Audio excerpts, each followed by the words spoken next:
تو اپنے ساتھ ڈھیلے ڈھالے اور لمبے لباس رکھتی تاکہ مسجد کا وزٹ کر سکوں۔ اگرچہ میں نے بدھ مت، ہندو مت اور عیسائیت کا بھی بہت مطالعہ کیا تھا، مگر مجھے جو سکون اور جو اطمینان اسلام میں ملا تھا وہ کہیں اور نہیں ملتا تھا۔ میں نے محسوس کرنا شروع کیا کہ اگرچہ میں مالی اعتبار سے بہت اچھا کیریئر بنا چکی تھی، مگر میں اندر سے خدا کی محبت اور خدا کے تعلق سے خالی تھی۔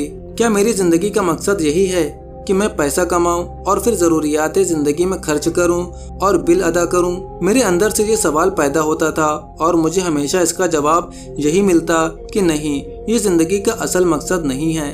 میں نے محسوس کیا کہ اللہ میری زندگی کے دروازے پر بار بار دستک دے رہا تھا اور میں دروازہ بند کیے بیٹھی تھی۔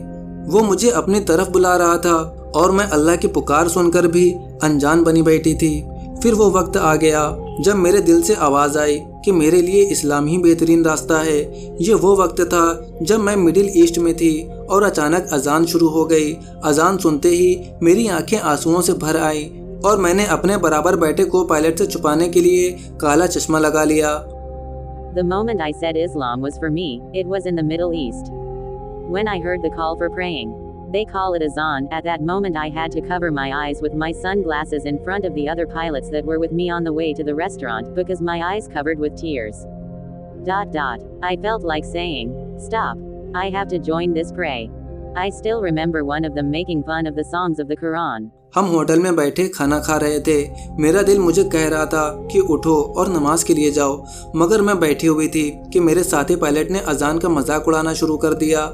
وہ کہہ رہا تھا کہ قرآن کا سانگ چل رہا ہے۔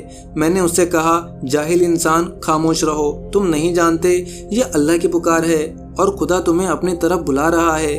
میں ڈنر چھوڑ کر کمرے میں آ گئی۔ مڈل ایسٹ میں ہوٹل کے ہر کمرے میں ایک جائے نماز دی جاتی ہے۔ میں نے جائے نماز بچھائی اور اللہ کے سامنے سجدے میں گر گئی۔ میں سجدے میں رو رہی تھی اور کہہ رہی تھی کہ اے اللہ، مجھے سیدھے راستے کی ہدایت نصیب فرما۔ اس کے بعد سے میں نے اسلام کے متعلق اپنی تحقیق اور مطالعہ اور زیادہ کر دیا۔ میں پہلے سے بھی سچائی کی تلاش میں تھی، مگر میری طلب میں ایسا جوش اور ولولہ پہلے کبھی نہیں تھا۔ 3 مہینے بعد ایک دن میں لمبی فلائٹ کے بعد ارجنٹینا کے ہوٹل میں تھک کر آرام کر رہی تھی کہ میں نے سوشل میڈیا پر ایک آرگنائزیشن دیکھی جو کہ نان مسلم کو اسلام سمجھنے اور اسلام قبول کرنے کی طرف رہنمائی کرتی تھی۔ اس تنظیم کا تعلق ساؤتھ امریکہ سے تھا اور میں یہ دیکھ کر حیران رہ گئی کہ صرف میں ہی اسلام کی تلاش میں نہیں تھی، بلکہ میری طرح کے بہت سارے ہسپانوی لوگ اسلام کی طرف مائل ہو رہے تھے۔ پھر 3 مہینے کے بعد میرا دوبارہ روٹ ارجنٹینا کے لیے بنا تو میں نے اس تنظیم کے شیخ صاحب سے رابطہ کیا اور ان سے ملاقات کا وقت طے کر کے مسجد میں ان سے ملنے گئی۔ میں ان کے پاس تقریباً 3 گھنٹے بیٹھی رہی اور ان سے اسلام کے متعلق مختلف چیزیں پوچھتی رہی۔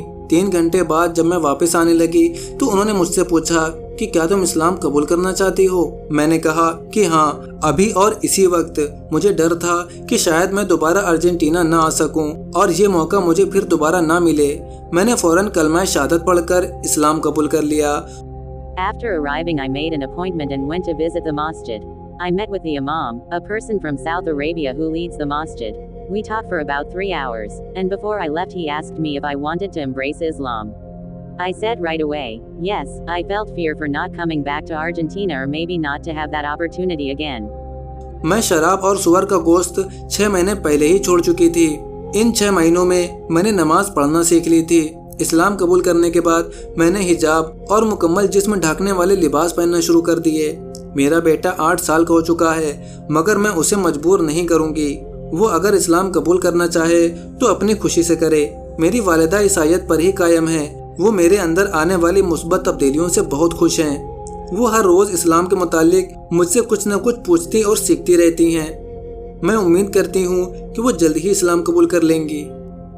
As far as my mother, she is Christian but she said to be glad to my positive changes and she is learning every day more and more about Islam and she feels proud of me being a Muslim. And now that my son, 8 years old, had also reverted by his own willing to Islam, she is happy that we are on this safe path seeing for God. My dreams as new Muslim are to study Islam sciences and help those families that are struggling with accepting the idea of converting to Islam. I want to focus on children coming to Islam. That's it. And please pray for me.